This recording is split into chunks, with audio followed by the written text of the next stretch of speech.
Oh, hello, my gays, my straights, my matriarchs, my very few patriarchs. Welcome to another episode of the Millennial Matriarch Podcast. I am one of your hosts, Alexis, and I am joined by my lovely, I love when you wear space funds. I just want to say that. My beautiful co-host, ATD. How are you doing? I'm good. G came in earlier and he was like, "What's up, baby spice?" And I was like, correct. That is the correct response. Yeah, I feel like I just feel very like youthful. You know, sometimes you just want your hair out of your effing face, you know? Oh, yeah. This past weekend was Memorial Day. Boston was disgusting the whole weekend. It was like cold and rainy until literally like I 3 p.m. heard. yesterday. It was very Yeah. gross. But anyway, now it's very hot. So I've had my hair like up in Okay. just out of my face because I'm just like, so I had never seen How I Met Your Mother. And we have started watching it from the beginning. Oh, at this point, I'm like 5 to 6 seasons in. I've like killed it. We crushed Wow. so much of How I Met Your Mother this weekend. And honestly, that show has brought so much joy into my life. I think I needed to Yes. find it now, though. Because as I've said on this podcast before, I'm pretty sure I'm not I watch mostly reality TV. So a lot of times I'm just like not drawn to scripted TV. So there are a lot of very good scripted shows that I have not seen because that's just not something that I lean into. Yeah, I feel like I am usually behind the 8 ball on scripted TV. Like One Tree Same. Hill, I feel like is like a cult classic, but I didn't start watching One Tree Hill until years after it was like done airing, and now it's like one of my favorite shows. But same thing for How I Met Your Mother. G and I watched it together a few years. It's a great show to watch together as a couple. Yeah, It's a it's fun. sitcom. It's for the most part pretty light. The episodes are Yeah. quick. You know, you get to know like what you like about these characters and like who do you resonate with. It's a great show. And it changes. I somehow was able to escape any and all spoilers. Like I don't know. until the Me too. good. From the moment that I got to the finale, I still didn't know because like it hadn't been spoiled for me, and I was eternally grateful to the universe for not doing it because it made the experience so much better. But yeah, it's intense when it all sort of like comes to a conclusion. And then I think we tried to watch the How I Met Your Father, the Hilary Duff spinoff. Yeah. It just didn't, it doesn't matter how much I love HD. It just didn't stick. Didn't for me. see certain things just should be left alone. Certain things, the Yeah. original is just chef's kiss.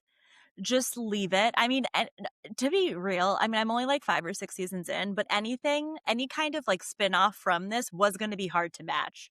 Like, it's just such a perfect dynamic of characters. I mean, Neil Patrick Harris. Oh, What a gem. you know what? Hold on. Let me just stop here because all of a sudden this is going to be a How I Met Your Mother recap podcast because I am deep in the throes about it. One could call it a guilty pleasure, but it is not my guilty pleasure at all. It's just a pleasure for me right now. Well, come back to us when you do finish for those who have watched it and are like knowing what's going to happen. Like, would love your reaction. Let us know. Okay. I promise I will. Today, what are we talking about? We all have those things that make us feel guilty. Now, I'm not talking about the rational things that make us feel guilty, like eating the last cookie, cutting someone off in traffic, or as they're headed to that dress we want on the sale rack. I'm talking about the irrational things that make us feel guilty, like not asking the person who takes your Starbucks order how they are before you place your order. As women, I think we have a lot of them. I mean, we're conditioned to be demure and mindful. So obviously everything we do that doesn't fall into those categories makes us feel guilty. So that's what we're talking about today. Things that make us feel guilty, no matter how small. So I did already kind of kick this off because I did say that, yes, if I go up to place an order anywhere and I don't first say, "Hi, how are you?" I feel like this immense, like I feel like a shitty person. That's the first one I had to start with. And I don't know why that is. It's kindness, right? You're not a monster. Especially when someone's in like service. They're in the business of servicing customers. You already know, like, it's a rough go. So you're being mindful of them. I think it's a lovely thing to want to do, but I could be also can slowing down the see line. I could totally see situations where you've been on the long line. Now you're next up. It's time to put in your coffee order. It's time you're at the drive-through, and it's like they can't hear you well anyway, and like there's just no time. Or I imagine like sometimes you just forget because you're getting to the thing that you're there for, and you forget. Do you ever like say like I'm okay or like I'm fine, and like they didn't ask you how you were? That doesn't make me feel Yes. guilty, but it's just like There something have I like call myself definitely out on. there have definitely been times where especially because I do it so automatically, I'm like, "Oh, how are you?" And they're like, "Good, and you?" And I'll be like, "Good, thanks." Where I'll be like, I'll say that and they'll just be like, "Good." And I'll be like, "Oh, yeah, good, thanks." And I'm like, "Oh, well, Right, and now they're like, we've "I made didn't this fucking ask, awkward." bitch." What size frappuccino do you want? I didn't ask how Right. you were. I just want you They're to like, order.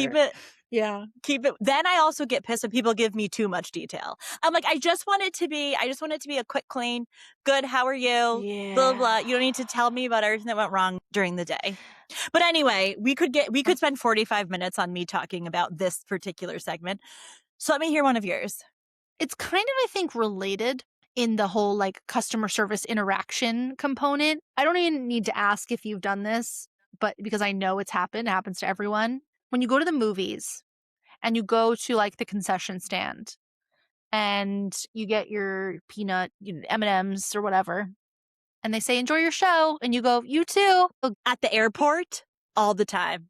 Enjoy your flight, you And she's too. like, you too. It's like the words like come out of my mouth, and all I want to do is like go grab them and catch them, right? And listen, this person is not offended that you said you too, but the guilt So comes many people from, do it. oh, they're not gonna see the movie. They're working. Oh, they're not getting on this flight. They're working. Like, and I just said They're you not too going to because it's Cabo. They're slaving at the American Airlines yeah, counter.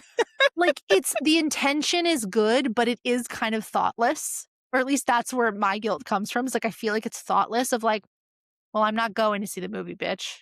I'm not going to Cabo. Like it just feels stupid.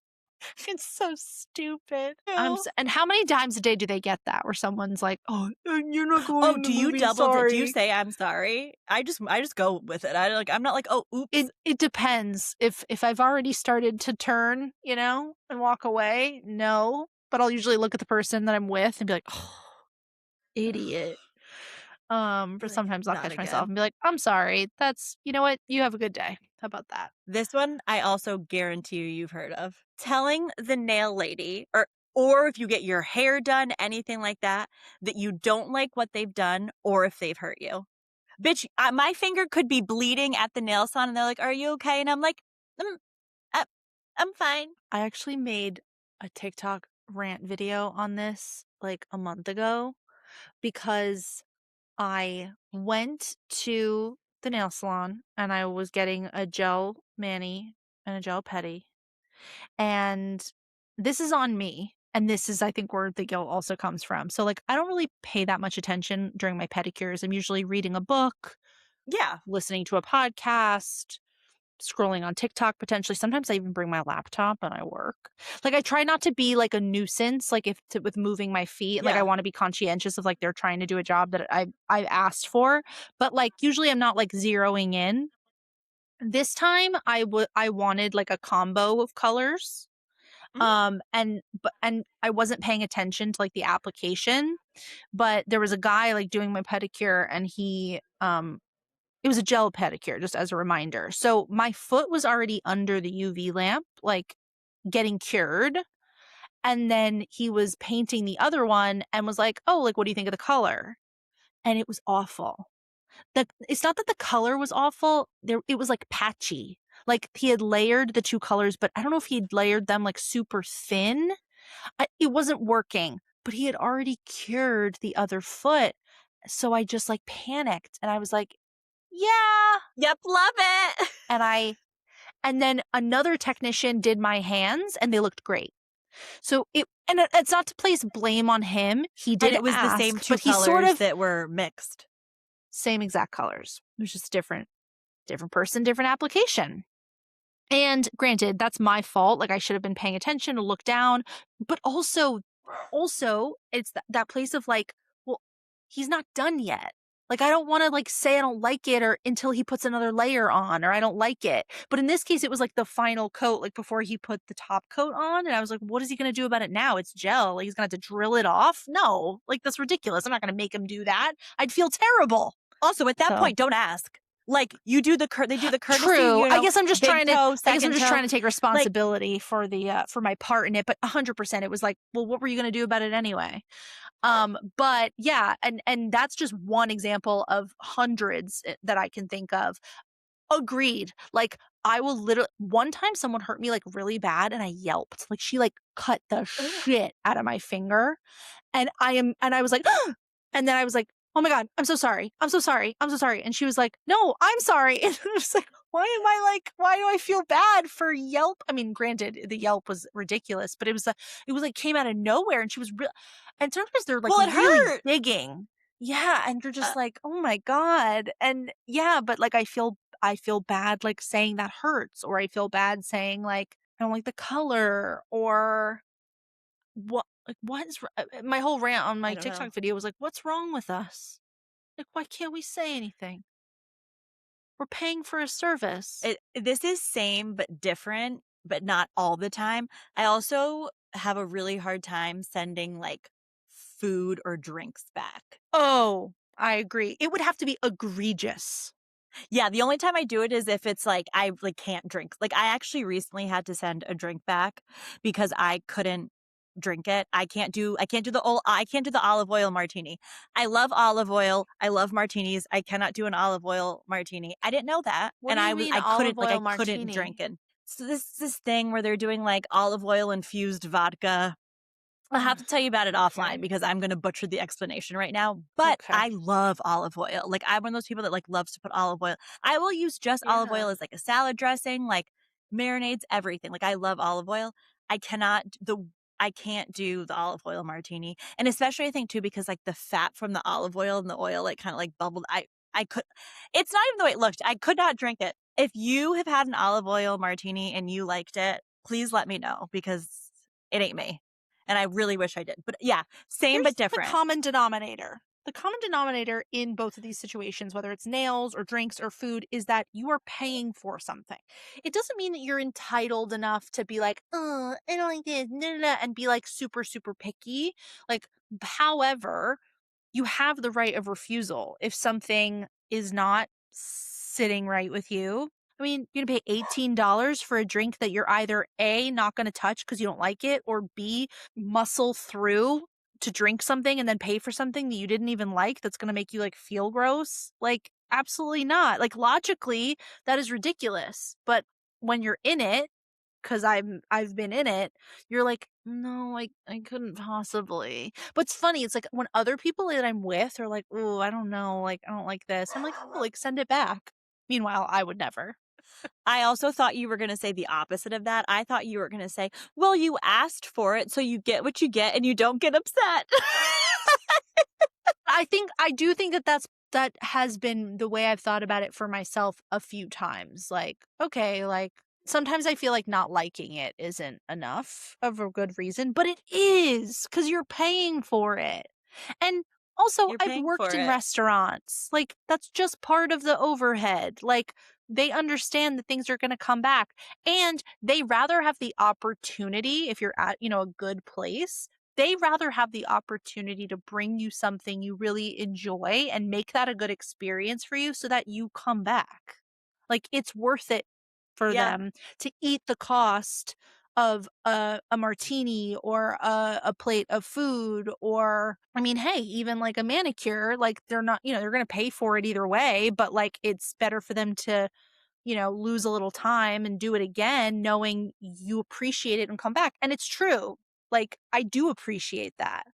I do appreciate when like a server asks like, how is it? And if you're kind of like, they're like, can I get you something else? Like, it makes a difference in like the customer service. So it's like, why don't we ever just remember that?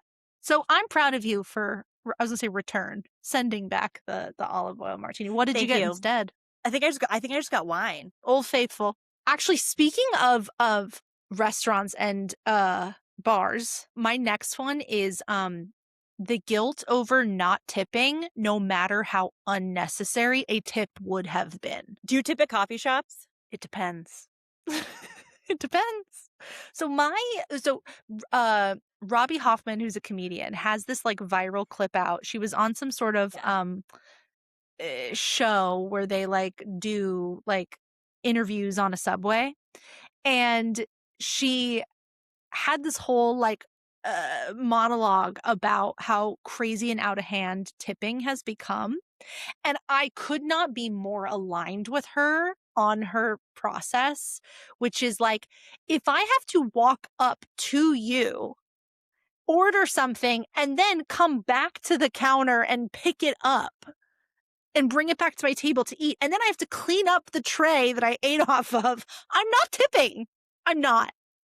If I have to and so frankly, for a lot of coffee shops, like I think that applies. Like I came to you, I placed an order, you took my order, you put it into the system, someone else made it, and then you handed it to me, and then I took it away. And I know that sounds like a little crazy, and I say it depends, because I will tip if the person gives me this is not a perfect science, but like I will tip like if they gave me a great recommendation, or if I was kind of indecisive and they were really kind about it and like helped me decide what to get, or like if they suggested something, or we had like a little like repertoire, like a little moment. Like I hate to say it, but like it really depends. But for the most part, like I don't tip in those scenarios. Now, I am a 20% minimum tipper in all other circumstances. Like I said, I've worked in restaurants, mad respect for customer service, and specifically like the restaurant industry. But even on those occasions where I have made a conscious effort not to tip because I don't think it's necessary, I feel guilty. I feel guilty. Especially with the tablet, with the flip in the tablet, and then they see it. They see that I'm you always didn't tip tipping them. on the tablet. Oh yeah.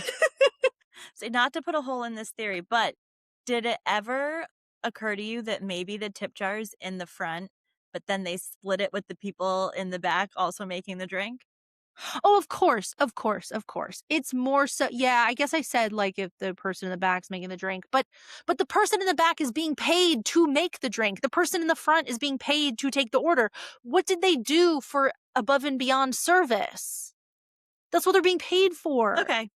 I know the tablet gets me too, though. I'm always giving out. And I could be wrong, but it's different when you're a server in a restaurant. When you're a server, this is not the correct amount, but when you're a server in a restaurant, you might make $3 an hour because the majority of your money is based on tips. That's an understanding. But when you're like a line cook or, a hostess, you're paid more. You're not tipping those people. Yeah. Granted, people, when I was a hostess at Eastern Standard, shout out Eastern Standard, people with like fuck you money used to like, slip me a little something here and there if I got them a table sooner than expected, or if I, got their coats from Coat Check, they might throw me a couple bucks, or takeout orders that I took, they might throw me a couple bucks. Like, that was all very much appreciated, but my hourly rate was much more than like the servers that there were based on tips. I don't know. That's just my personal thing, but it doesn't mean that I don't feel guilty when I don't tip. I do every time, every fucking time. I do. I'm picking up what you're putting down. Basically, like it's my way of saying like I do have a conscience somewhere deep down, but I try to hold the line on egregious tipping. I think like we have to draw the line somewhere, people. It's gotten out of control. The tablet flipping thing is ridiculous. And do you ever go to there? Oh, there is. You know what? One day I'm gonna fucking name them. That coffee shop with the no laptops thing that we talked about a while ago. Yes. You know that same coffee shop, when they flip the tablet for you to tip, do you know that their default percentage is like 25%? Default. That's the minimum. Obviously, you can customize it and put your actual tip. Wait, the default is 25%? I swear to God, it's the default. And what they're counting on is that you're some schmuck who doesn't pay attention and just signs it and goes next. And let me tell you, I think a lot of people fall for it. Not me. Not me. I'm like, nope, no tip. That's wild. All you did. And I'm not, and when I say all you did, I want to be very clear. I am not saying that working in these things is not difficult and that it isn't, that they don't deserve to be paid more. What I'm saying is what you did is not tip worthy. I paid for a service. I received that service. You didn't go above and beyond for me. You didn't throw an extra Danish in my bag. You didn't tell me, I look pretty today. I'm sorry. I'm not tipping. I'm not. And I'm certainly not defaulting You're like, to your heck, 25%. I can't even pull out my laptop and sit here. What it is, this is the last thing I'll say about this whole fucking subject, but it is you're conning people. When your default on the tablet, the first nodule is 25% and then it's 28 and 29. Like, yes, I can customize it, but knowing that people are idiots and won't pay attention and they'll just sign, you are scamming people. That is wrong. And you don't even let me bring my laptop here. How dare you? How dare you? You know what? I'll start tipping 25% when I can bring my laptop in here and sit my ass here for 3 hours. That's when I'll tip you 25%. My cheeks hurt. Unnamed, expensive coffee shop / bakery here in Austin, Texas. You know who you are. Oh my God. I literally, my cheeks hurt. That was a good rant. I'm into it. That was a good one. I feel like I just exercised some demons. Okay, this one actually might be, like, if I had to pick like a top like 3 or something, I think this would be this might be my number one. Not smiling at people when you accidentally make eye contact with them. Like, I'm not talking two people in passing, like, someone's looking straight, someone's looking to the left. Like, I'm not like smiling at every single person that walks by me. But if you and I lock eyes, we make eye contact, I can tell you're looking at me and I'm sure as shit looking at you. I'm smiling. Like, I have to smile. And if I don't, I feel like, oh. Okay. So there are situations where you don't.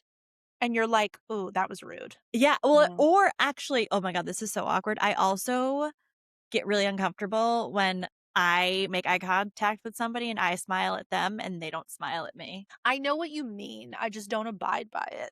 And you know what's crazy? Like, I'm from the Northeast. So it's funny because, like, to me, that sounds like something that would be like I live in Boston. I grew up in Jersey. I was in New York City all the time. Like, I get the hustle. I get the grind. Right. But there's something for me about the locking of the eyes. Right. It's like a connection was made. It's almost like it's awkward now if I don't smirk. At the very least. Right. Or give an eyebrow, or give like a nod, something. I get what you mean, but yeah, but that's exactly what I was going to say. Was like, I don't know if it's the New Yorker in me, but I just like, I'd be mean mugging. I'm like, don't fucking look at me. Don't talk to me. What are you, a fucking cop? Like, leave me alone. I don't know what it is. But you know what? I've gotten better.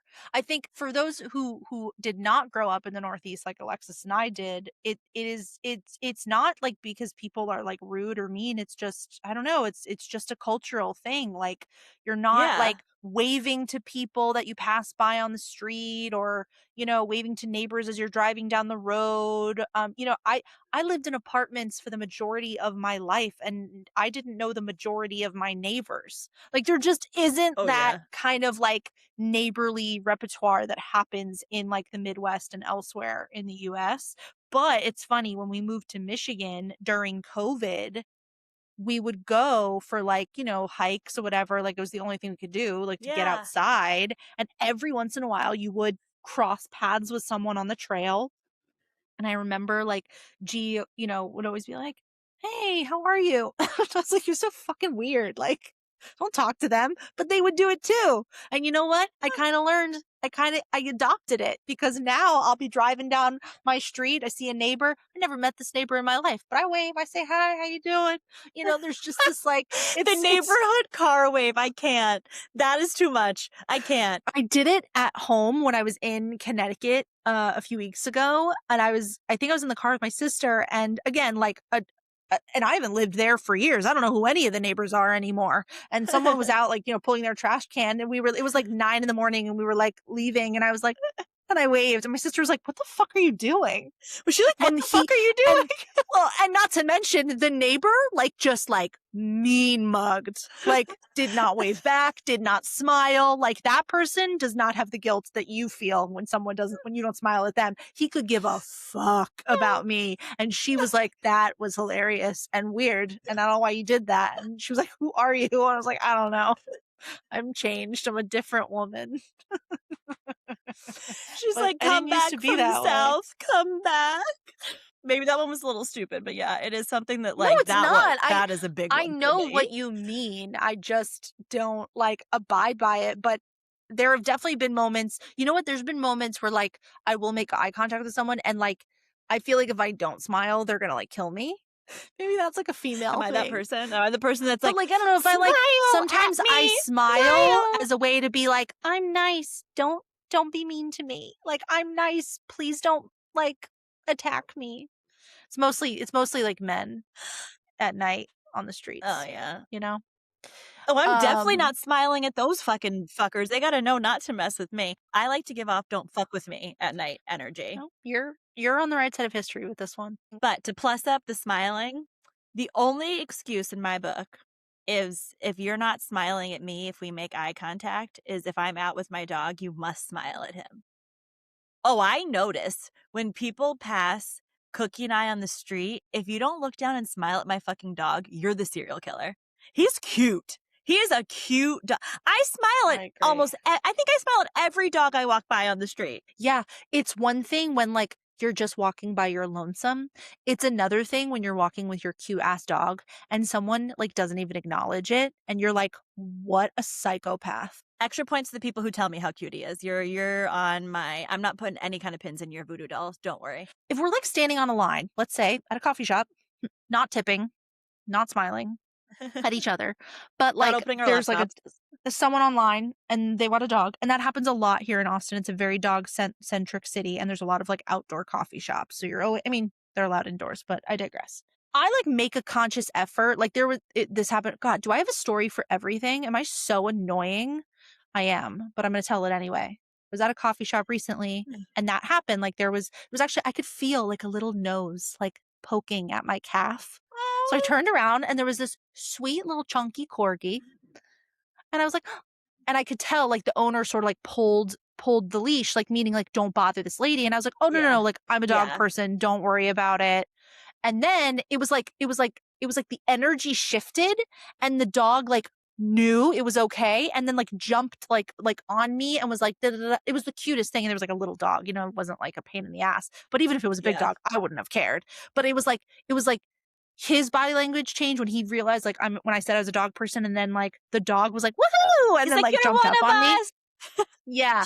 And I'm not saying that like you need to be okay with a dog jumping on you, but like if I'm near you and you're not even acknowledging the presence of my beautiful girls, something's wrong with you, not with them. Something's wrong with you. I feel guilty sometimes when I leave something out or like unclean in my own home. Oh. Let me go a little deeper. In my household, I am the neater, cleaner, more like OCD organized one, right? Sometimes like if like the dishes have been piling for a couple days and like I said I would do it and I haven't, like or I don't know, I like leave something out or like put something where it usually isn't, like I'll be like, I know that box is there, like gee, like I'm gonna take care of it. And he's like, I don't care, like it's your stuff. I'm like, I know, it's not usually where it's, that's not usually where it goes, and like I know I've just been busy and like blah, blah, blah. He's like, I don't need an explanation. Like what am I guilty for? This is my house. He's like, I'm not going to put it in the performance review. Don't worry. Yeah. Honestly, I think he's said those words. I feel you've said those words to me too. Or like other things. You're like, this isn't a performance review, Ash. Like we own the podcast. Like you don't have to. Yeah, we're fine. We're fine. I mean, listen, I will say this. If you had left like dishes like on the counter for like multiple days, You're just leaving like a knife in the sink. Like, girl, it's okay. I know it's okay, but yeah, for whatever reason, I'm like, and who knows? Maybe that, we talked, you said at the top, like, oh, maybe there are some like reasons we do some of these things. And like, maybe that's just like part of growing up, like, being accountable when you have multiple people living in a home, like being accountable to your brothers and your sisters and your Oh, parents. And like, yeah. so maybe it's just a habit I can't get out of like, oh, Yeah. I'm Maybe used your to mom was like, being like, don't leave anything out. And now you're like, whoop. probably, like, why not? Yeah. But that made sense because she was a parent and I was a kid. But like, I'm an adult Yes. now. Like, Yeah. I can be an equal. And I don't know. Your That's house, just my your own rules. psychoanalysis of myself. When you give someone a recommendation and you think that they're going to like it and they don't. Oh yeah, yeah. You led them astray. Yeah. Like, I didn't make the meal. I didn't prepare whatever it was. I didn't write that movie I told you to see. But if I tell you, I think you're really going to like this book, and then you're like, it was just okay. I'm like, shit. I'm like, ugh. You're like, I'm so sorry, and they're like, that's okay. Like, don't worry You didn't about write it. it. I mean, Like, hopefully they say don't worry about it.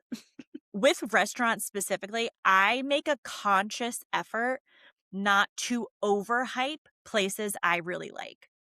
Smart. Because I think what happens if you tell somebody, oh my God, this was the best pizza I've ever had. It's the best fucking pizza.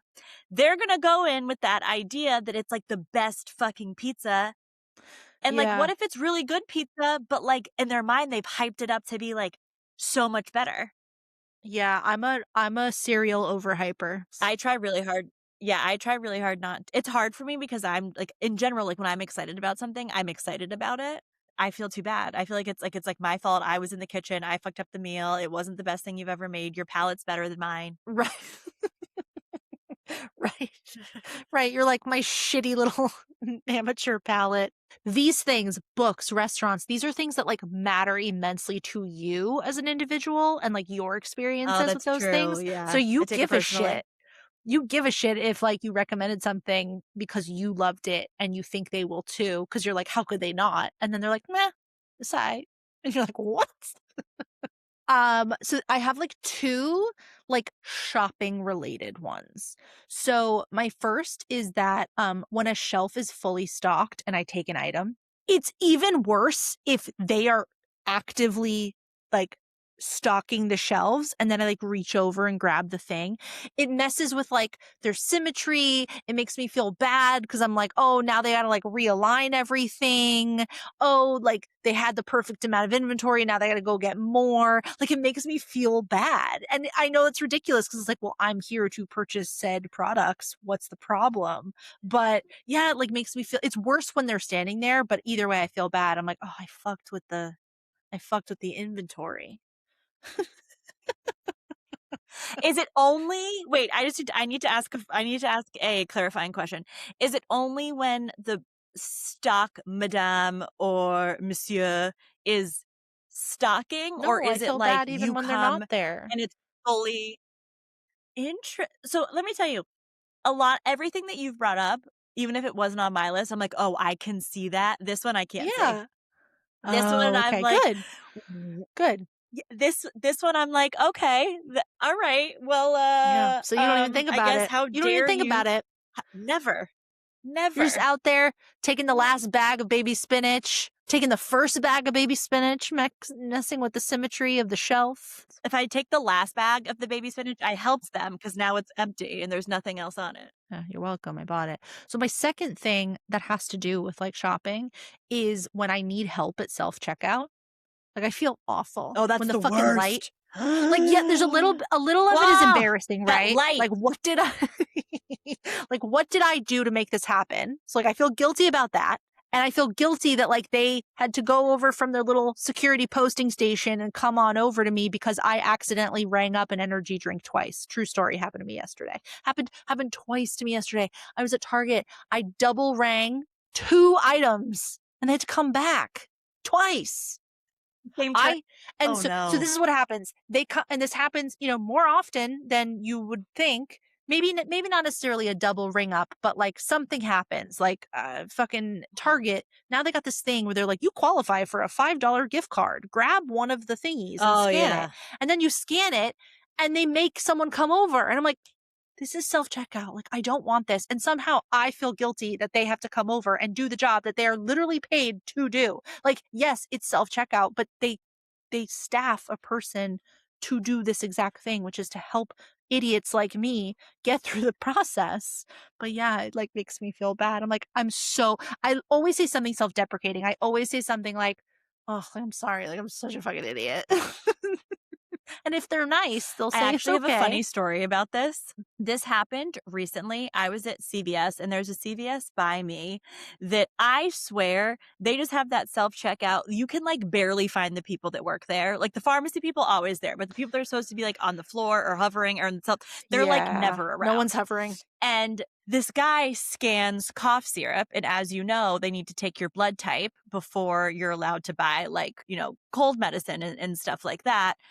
Got it. So the guy, the guy scans the cough syrup and like the blinky and the sound has been going off for like a few minutes. And the guy just turned around and kind of looked at us, showed us what he scanned and was like just kind of like shrugged. He was like, and the worst thing was that was the only thing that he was buying. So like it wasn't like, how sometimes they'll be like, oh, continue scanning and like it'll come back. It was the only thing this guy was buying. And I felt horrible for him. And it's cough syrup. He's clearly not feeling well. He just wants to get in, get out, and go home. And now he's trapped. He's chained. And because there's a camera watching you. So it's not like you can be like, not my problem, I'm leaving. Like, it's not like you could slap a 20 down and be like, I paid for it. Like, you're basically now chained to this godforsaken self-checkout kiosk. When meanwhile, if there was a person at the counter, he probably would have gone to the person, but there wasn't. No. And also, I'm pretty sure they Get it. sent somebody and then the person they sent couldn't do it. So they had to send somebody else. Like, it was a whole thing. Have you ever been to those, I forget what they're called, but the Amazon stores without people? The ones where you just walk in? No. You scan like your Prime QR code and then you grab your stuff and you leave. And it's somehow, you're not scanning anything. You're not scanning anything other than when you enter in order to, there's a little like partition to get in. But then when you leave, you're literally grabbing, and somehow like the sensors, I don't know how they know that it's you, Ashlie, and her Prime membership versus Timmy and his Prime membership. But there's 5 of us in the store. They know which items Ashlie took versus Timmy. And you just walk out and all of a sudden there's a charge to whatever card you have attached to your Prime account. It's scary, but it's cool. And the future. I got to tell you, it's better than self-checkout. There's no key. Yeah. Because, all I do is buy gum at airports. I think I was at an airport, like, definitely in the last 6 months. And, like, they had one and I was in and out in, like, 20 seconds. So it's a great way to avoid that whole thing. Another one I was thinking of was, while I was working, was eating on a Zoom call. I noticed it's not just me. Like, other people do it, too. Like, we'll have, like, a meeting at like, let's say 1:00 and we're all in different time zones. So for some people it's 12, for some people it's 11. Whoever it is, whether it's me or someone else, is always like, oh, sorry, like I'm just eating my lunch. And it's like, well, because we're having a meeting like during an appropriate time that someone eats lunch. Like like what are we so guilty about? Like, eat your food, or like, oh, I'm gonna turn my camera off because I'm eating, because it's like you don't want people to see you eating.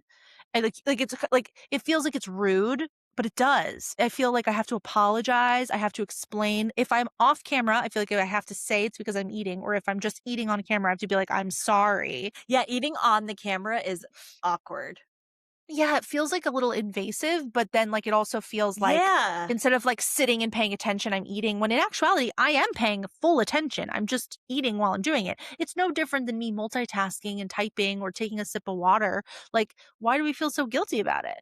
Listen, I have been to plenty of lunch meetings in person where you're like eating and like with your coworkers. But I think to like when you're doing it like on the camera like that, I think because it's so much closer. I don't know. I feel like it's like if I'm going to eat my lunch, I don't need Susie like staring me in my eyeballs through the screen, like judging how I'm biting. And like, I don't know, it feels like Right. to me, it feels more invasive. Like, I mean, there's definitely like with coworkers I've been closer with, like I've eaten like a yogurt or something that's like really easy. But if I'm like eating like a sandwich or something that I have to like, and there's going to be a lot of up and down from like my mouth to like the desk, that I'm like, then I don't need to have my camera on. Oh, that sounds like Yeah, not that kind right. of If it's gonna meeting. be like messy. Yeah, I hear you. When you request an Uber or a Lyft or like whatever, insert whatever rideshare app you want to use these days, and there's traffic on the way to your destination. On the way to pick you up, or once you're in the car heading to your final? No, once I'm in the car, once I'm in the car. Like, it's like, Oh, these yeah. people have I clearly don't turned get their that. app on, they're clearly working. I can't control if there's traffic. I will also say this, because I live so close to the airport, I have gotten a lot of drivers that have told me that they don't like to take routes that are near the airport and they don't know how they got matched with me. And I'm like, what do you want me to do? All I did was request a ride and you showed up. How is any But of you feel this my guilty. fault? But I feel guilty. But the thing is, I mean, listen, feel guilty, right? But like, you can get paid more if the ride lasts longer than anticipated.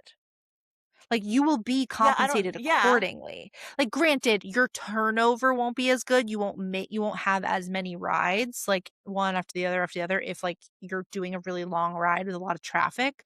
But like, if it goes over a certain threshold, you are gonna make more. No need to feel guilty. They'll be compensated accordingly. Yeah, And guess what? You can it always makes tip them. I do tip She them. comes back I do and tip them. she's back to tipping. Not Yeah, me too. $1,000,000. Not oh, also, if you take me to the airport and you like touch my suitcase, you're getting a great tip. My last one on my curated list, not to go back to nail techs, but it's my last thing. When my legs aren't shaved and I'm getting a pedicure, I feel really guilty. And that's like a female thing. Like, you think a male, and granted, stereotypically Yeah. not a ton of male are going to get a pedicure, but I will say the place I go to, tons of guys go with like their partners. I think it's awesome. But I don't think that they're sitting there wondering or thinking like, "Oh my god, like I forgot to shave my legs. I forgot to shave my legs." But like for some reason, like I feel really bad that they have to like rub cream into my prickly legs. I feel the same way about when I get a massage and I'm not shaved. I have never thought about that with a massage. Wow. Wait, I think about that with pedicures. I have never thought about that with a massage At nail salons, they might because they're wear like gloves, spending more time. but a masseuse doesn't wear gloves. A masseuse is just their bare hands. She got to touch my prickly ass legs, but it's like, well, she had to touch my husband's prickly ass legs, and that was okay. Why do I feel guilty? But Well, his yeah, were probably it's true. soft. Like, to the point where like I'll apologize. Like, I'll be like, "I'm so sorry I didn't shave." You know, I wonder if we're going to give each other things to feel guilty about after this episode. Yeah, I think probably. you've definitely given me some. Sorry. Hopefully the listeners feel seen and not burdened by what we've shared here today. Let's get into the millennial mouthfuls. It's a little silly, it's a little slutty, it's just like us. It's the millennial mouthfuls. This is the segment where we talk about what we love, what we hate, what we're watching, what we're reading, where we're going, what we're doing. We want to get into the summer house of it all. So, as you all know, we record usually a week before when you're hearing us. We are on the night of the part 1 summer house reunion. So you bet your bottom dollar, Alexis and I are going to hop off this recording and we're going to go hit up our YouTube TVs. Alexis is going to watch her account. I'm going to watch the one I borrowed from my best friend just so that I could watch it live because I don't want to hear any spoilers. So we'll probably talk about the reunion in a few episodes once it's all done because there's 3 parts, right? It's going to be like a whole thing. We just came off of the Summer House finale last week, which blended really nicely into the first episode of In the City. And we haven't talked about Summer House in a while just because, God forbid, we weren't going to beat a dead horse even more regarding the whole Scamandival situation. Yeah, no, we can't. But now feels like a good point to check in, and I have lots of thoughts. But yeah, what are your initial thoughts? I guess starting with the Summer House finale. Oh, obviously it was designed to, but it definitely got me in my feels. Like, obviously they filmed, like they wrapped this season knowing that like actually a good chunk of them are not going to be back. Like I think that's the whole point of In the City. At least that's how they've made it look.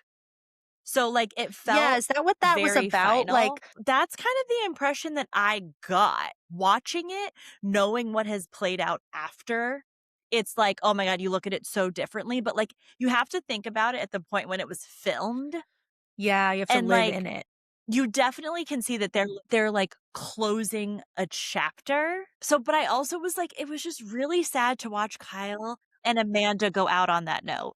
And I mean, like, I knew they were Yeah. going to, but it just like, and this is my concern with In the City. I don't want to continue to watch the like explosion of a marriage. Like I'm going to. Of course I'm going to watch it. Like I Yeah. already love In the City. I'm like ready for all the new people. But it's like so sad watching relationship and a marriage just kind of like implode in real time, not in real time, but like, Really hard that's to the thing. watch. So all the crying that was happening at the end, it felt like, do they know something that we as the audience don't? Like, is this the series finale? But there's too much good stuff going on. I mean, even again, I love the way you're thinking about it, like living in the moment. Like you have to put yourself there, not what's happening real time. But if you put yourself in the real moment, like they had a great summer, like everyone like felt like super bonded. I mean, even Carl and Lindsay like had like a reconnection of some kind. Like I know. aside from Kyle and Amanda, the friendships felt so strong that like I don't think there was any reason to believe that it is the final season, but they were all crying at the end like it was. And I did consider, maybe Amanda has already told them, hey, Kyle and I are done here. We're moving into In the City because it's going where our life is going, which is not partying here on the summers anymore. But then the other part of me was like, what do you mean? Why they did Winter House? Like, why can't they do both? Like, it felt like a few of them knew something that the audience didn't in terms of the finality of it. And I'm guessing it was, but okay, there was this weird interaction that happened that I want to address in Summer House before we jump to the transition of In the Yeah. City and like the Kyle and Amanda of it all.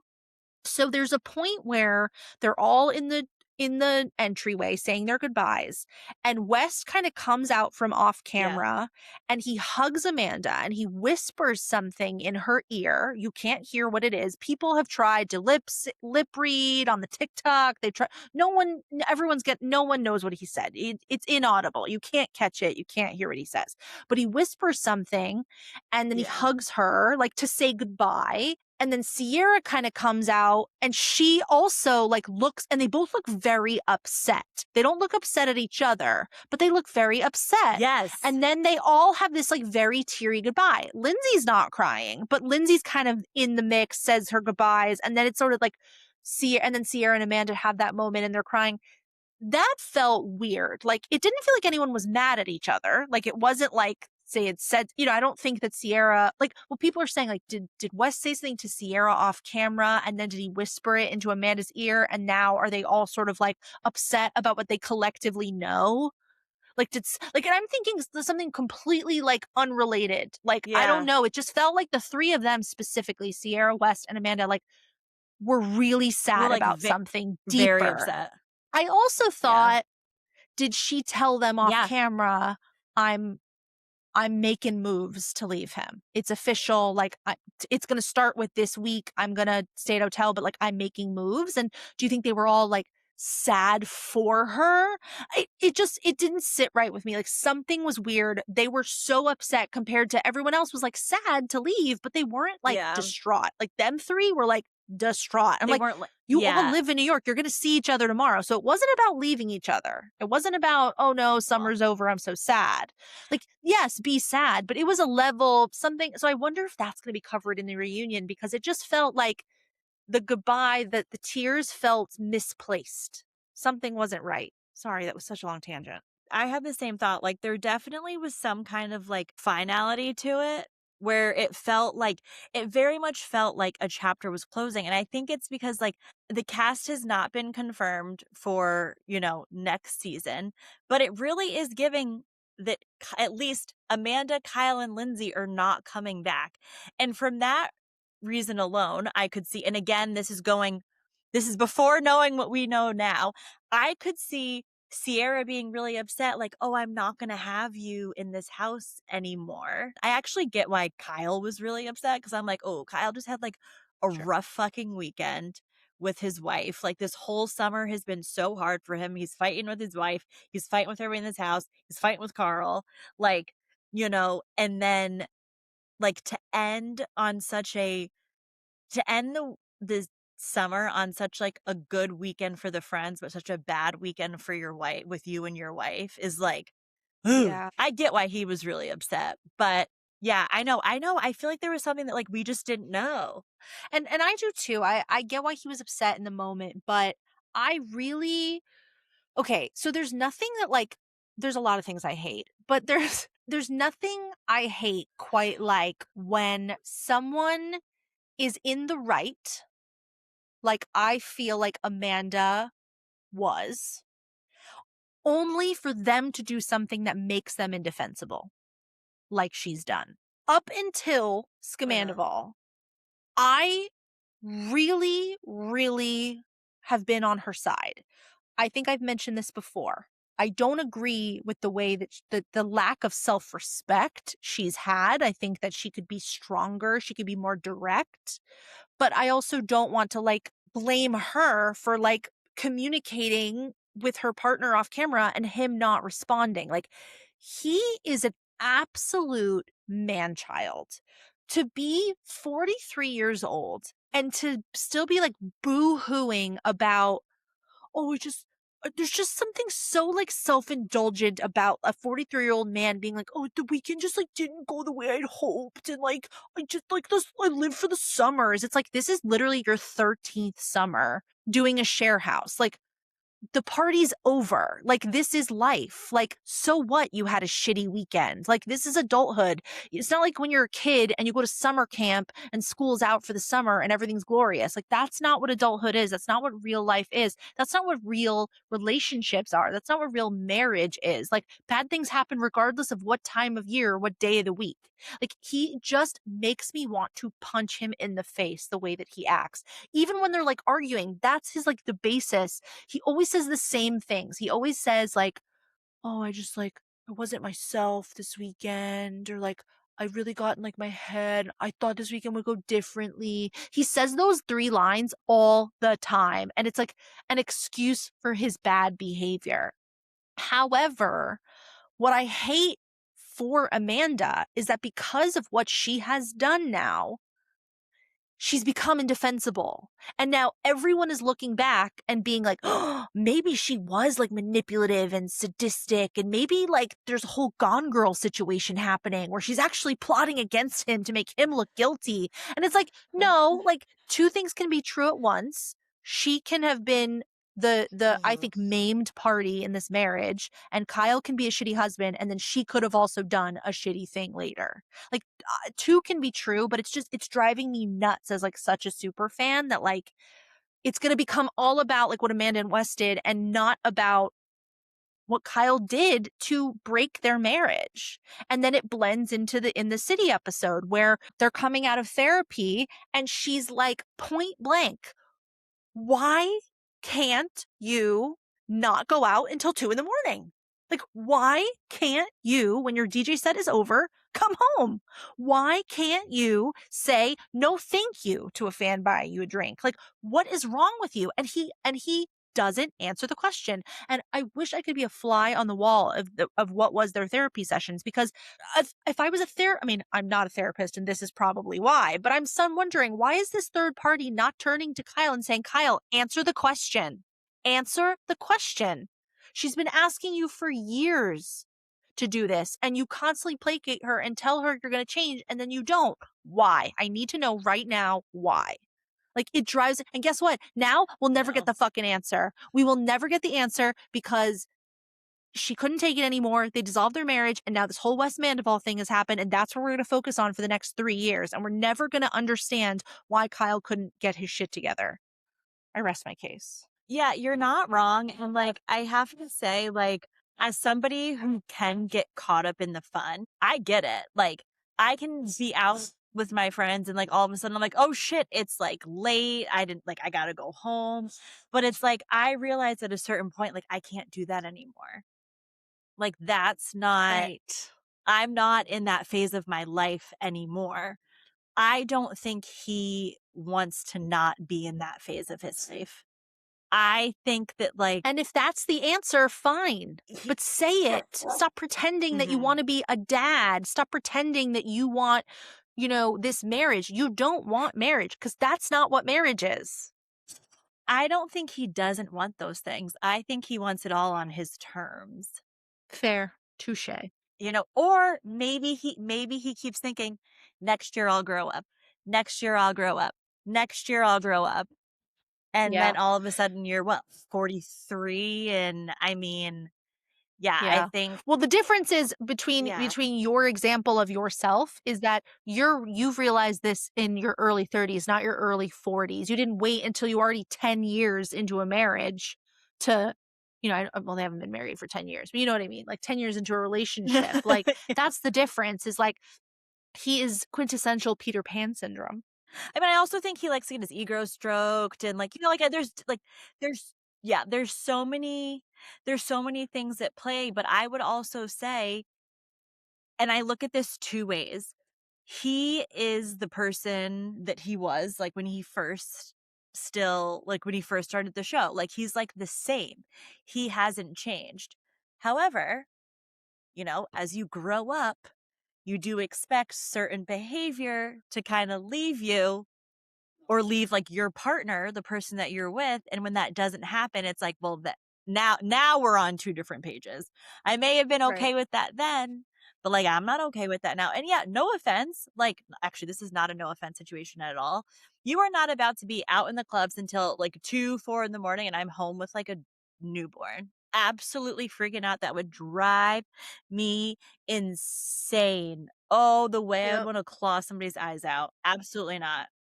So, Amanda and Kyle aside, what do you have any strong feelings about any of the other in the city cast? Because I am very much typical Ashley. Like, I don't even know their names yet. I'm not invested yet. Give me a few episodes. There's a couple of familiar faces like Andrea and Danielle. But even then, I'm like, I will tell you, I'm intrigued. I'm in. I am gonna watch the show. I'm loyal. Yeah, I'm interested to me see where too. this goes. I feel like Kyle and Amanda is what's piquing my interest, and I think where these other storylines go is what's going to keep my interest, but we're not there yet, so I don't really have strong feelings. I'm curious if you had any reactions just to that first ep.